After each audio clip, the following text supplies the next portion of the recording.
ഇന്നെനിക്കൊരു പ്രസൻറ്റേഷനുള്ള ദിവസമാണ്. ആക്ച്വലി പറഞ്ഞ ദിവസത്തെക്കാളി മുന്നെയാണ് പ്രസൻറ്റ് ചെയ്യാനിപ്പോൾ ആവശ്യപ്പെട്ടിരിക്കുന്നത്.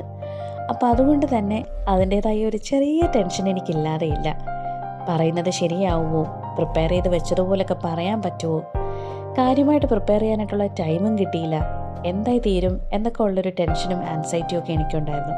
എന്നാലും രണ്ടും കൽപ്പിച്ച് പ്രസൻറ്റ് ചെയ്യാമെന്ന് തന്നെ തീരുമാനിച്ചു. അങ്ങനെ ആകെ കയ്യിലുള്ള കുറച്ച് കോൺഫിഡൻസും പിന്നെ കുറച്ച് ഷോയും ഒക്കെ ഇറക്കി പെർഫോം ചെയ്യാമെന്നങ്ങ് തീരുമാനിച്ചു. അങ്ങനെ ഞാൻ വിചാരിച്ചതുപോലെ ബൈ ഗോഡ്സ് ഗ്രേസ് അത്യാവശ്യം നന്നായിട്ട് തന്നെ കാര്യങ്ങൾ പറഞ്ഞ് അവതരിപ്പിക്കാൻ പറ്റി. എൻ്റെ പ്രസൻറ്റേഷൻ ഇഷ്ടപ്പെട്ടു എന്ന് തന്നെയാണ് എനിക്കും എൻ്റെ സഹപ്രവർത്തകരുടെ ആ ഒരു ആറ്റിറ്റ്യൂഡിൽ നിന്ന് മനസ്സിലായത്. നമ്മൾ എന്തൊരു കാര്യവും നമ്മുടെ ഒരു ആശയം അത് അംഗീകരിക്കുകയോ ഇല്ലയോ എന്നുള്ളത് രണ്ടാമത്തെ മാറ്ററാണ്. പക്ഷേ എന്നാലും നമുക്ക് ഇതേപോലെയൊക്കെ പ്രസൻറ്റ് ചെയ്യാൻ കിട്ടുന്ന ഒരു